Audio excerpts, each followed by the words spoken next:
Hello everyone, বৈঠক ইনস্টিটিউশনের official চ্যানেলে তোমাদের আবারও সকলকে স্বাগত জানাই। সেকেন্ড এসএলএসটির একাদশ দ্বাদশের ভেরিফিকেশন সমাপ্ত হয়ে গেছে গতকাল। ইন্টারভিউ তো অলরেডি চলছে। নবম দশমের স্কোর কোড তোমরা প্রত্যেকে দেখে নিয়েছো এবং নবম দশমের ভেরিফিকেশন লিস্ট আগামী সপ্তাহে আসতে চলেছে। তারপর ইন্টারভিউ প্রক্রিয়া শুরু হবে। কিন্তু বেশ কিছু প্রসঙ্গ, প্রশ্নচিহ্ন বারে বারে উঠে আসছে। কারণটা অবশ্যই আছে। তোমরা জানো যে গতকাল the West Bengal central school service commission থেকে একটি নোটিশ পাবলিশ করা হয়েছে। কেন করা হয়েছে? কারণ বিচারপতি অমৃতা সিনহার নির্দেশে। ব্যাপারটা কেমন এবং কি এর পিছনে হতে চলেছে, এটা নিয়েই আজকের এই ভিডিওতে কথা বলবো। তোমরা অনেকে আমাকে ফোন করেছো, জিজ্ঞেস করেছো যে ম্যাডাম কি হতে পারে, তাহলে আমাদের ভবিষ্যৎ কি হবে। অনেকে জিজ্ঞেস করেছো দিদি তাহলে কি করব, কিছু কুল কিনারা পাচ্ছি না। তাদের জন্যই বেশ কিছু কথা আজকে আমি বলবো। প্রথমে আমরা মূল বিষয়টি একটু বলে নিই। কি ব্যাপারটা হয়েছে আমরা জানি, প্রায় 44টা মামলা এখন হাইকোর্টের বিচারাধীনে আছে এবং একটা একটা করে সমস্যা বাড়তেই চলেছে। 10 নম্বর অভিজ্ঞতার যে নাম্বার, সেটা নিয়ে তো সব থেকে বেশি জটিলতা সৃষ্টি হয়ে আছে এবং আমরা দেখলাম যে এখনো ফ্রেশার্সরা আন্দোলন করছে। কেন? কারণ 10 নম্বর দেওয়া যাবে না, এই কারণে, এই দাবিতে। আগেও নয়, পরেও নয়। পাশাপাশি আরো কিছু দাবি তাদের আছে। কি? যেমন শূন্য পদ বৃদ্ধি করতে হবে। 50,000 একাদশ দ্বাদশে, 50,000 নবম দশমে শূন্য পদ চাই। এটা তাদের আরেকটি দাবি। আরো পাশাপাশি দাবি কি আছে? ওএমআর প্রকাশ্যে আনতে হবে, অর্থাৎ পাবলিক ডোমেনে প্রত্যেকের ওএমআর প্রকাশ করতে হবে। খুব প্রাসঙ্গিক এই দাবিগুলো। কিন্তু একটা প্রসঙ্গ আমরা যদি আসি, যে একটা এসএলএসটি হয়েছে এত বছর পরে, 2016 প্যানেল বাতিল হওয়ার পর এই এসএলএসটিকে কেন্দ্র করে এত বড় জটিলতা হয়তো আর কোনো পরীক্ষাকে নিয়ে হয়নি। এবং একটা বিষয় দেখো, যে 2016 সালের যে প্যানেল বাতিল হলো, যোগ্য যে সমস্ত শিক্ষকরা চাকরিহারা হলেন তারা এবারেও পরীক্ষায় বসলেন এবং পাশাপাশি নতুনরাও পরীক্ষায় বসলো। তার ফলে একটা ভয়ঙ্কর সমস্যা দেখা দিল।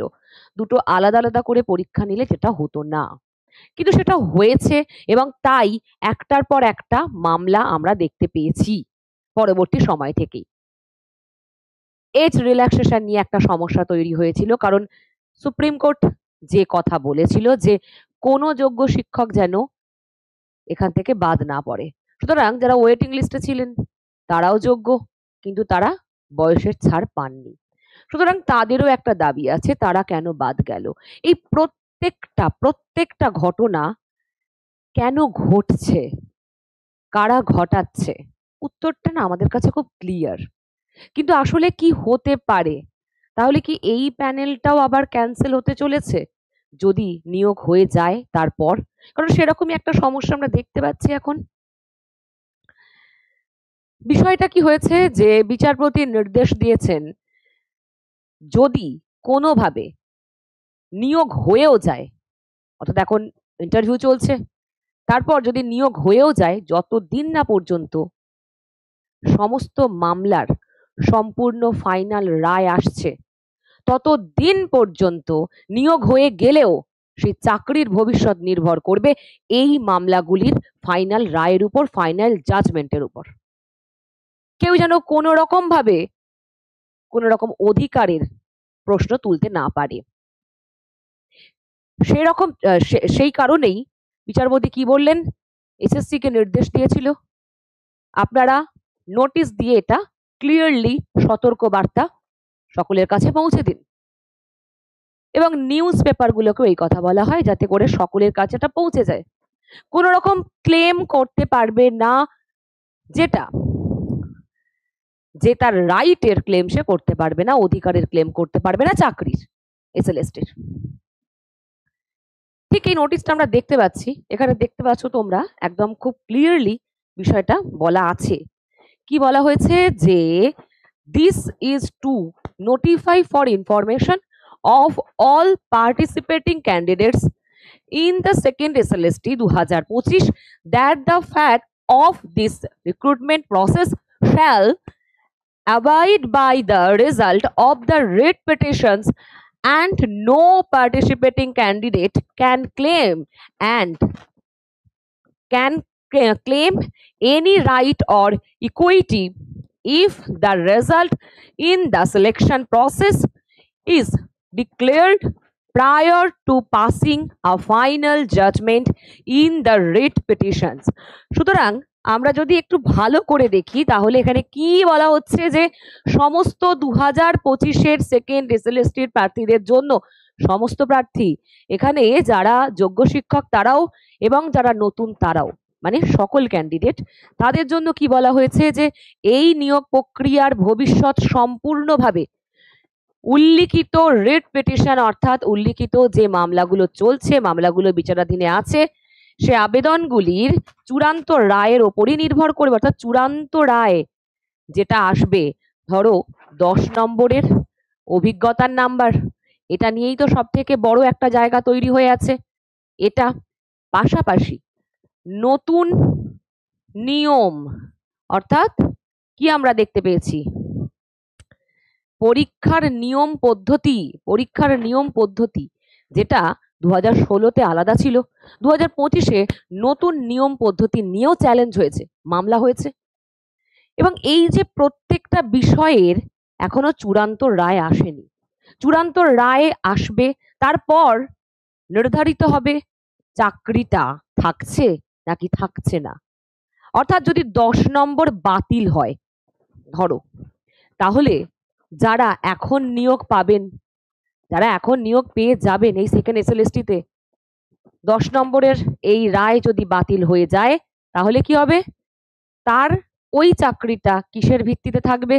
তেমনি যদি নিয়ম পদ্ধতিটাই আবার পরিবর্তন করতে হয় সেক্ষেত্রেও এই প্যানেল নিয়ে প্রশ্ন উঠবে। ফলত সবটাই কেমন যেন অন্ধকারের দিকে চলে যাচ্ছে। নতুনদের কথাও বলছি, যারা যোগ্য চাকরিহারা শিক্ষক তাদের কথাও বলছি। সুতরাং এই যে এত জটিলতম অবস্থা, এখান থেকে এখনো পর্যন্ত আশার আলো তেমন দেখা যাচ্ছে না, বরং কি এখন আমাদের অপেক্ষা ছাড়া আর এই যে প্রশ্ন চিহ্ন ছাড়া কিছুই আমরা চোখের সামনে দেখতে পাচ্ছি না। রিট আবেদনে চূড়ান্ত রায় ঘোষণার আগে যদি নিয়োগ প্রক্রিয়ার ফল প্রকাশিত হয়ে যায়, যেটা আমি এক্ষুনি তোমাদের বলছিলাম, ধরো ইন্টারভিউ চলছে, তারপরে যদি সিলেকশন হয়েও যায়, নিয়োগ যদি হয়ে যায়, জয়েনিং হয়ে যায় যদি, তবুও কোনো প্রার্থী সেই ভিত্তিতে কোনো অধিকার বা সুবিধা দাবি করতে পারবেন না। সুতরাং যদি কেউ চাকরি পেয়েও যায় তারপরেও সে তার চাকরির জন্য কোনো দাবি করতে পারবে না, একদম সতর্ক বার্তা প্রথমেই দিয়ে দেওয়া হলো। এই কন্ডিশনে এখন দাঁড়িয়ে আছে সেকেন্ড এসএলএসটি। ফলত আমরা দেখতে পাচ্ছি যে যাই হোক না কেন, যাই হয়ে যাক না কেন, ইন্টারভিউ কেমন হলো, সিলেকশন হয়েও গেল, তারপরেও সবই নির্ভর করবে হাইকোর্টের রায়ের ওপর। এটাই আপাতত এখনকার পরিস্থিতি সেকেন্ড এসএলএসটিকে কেন্দ্র করে। একদিকে যেমন যোগ্য চাকরিহারা শিক্ষকরা আছেন, আর একদিকে যোগ্য ফ্রেশার্সরা আছে, যারা প্রচুর নম্বর পেয়ে তারপরে হয়তো কিছু জন ভেরিফিকেশনে লিস্টে নাম উঠেছে।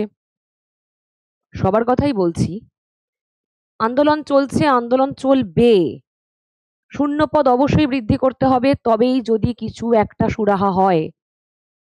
এবং যেমন একদিকে যোগ্য শিক্ষক তেমন একদিকে যোগ্য ফ্রেশার্স, সবারই মানসিক অবস্থা ভীষণ খারাপ, খুব বাজে পরিস্থিতির মধ্যে তারা দাঁড়িয়ে আছে। আমি শুনছি তাদের কথা, আমার কাছে বারবার আসছে, তোমরা আমাকে ফোন করে বলছো খারাপ লাগছে, কষ্ট হচ্ছে, আমার মুখ থেকে উত্তরটা বেরোচ্ছে না, কিন্তু কি করব আমরা এখন? প্রকৃত অর্থে আমাদের হাতে কিছু নেই।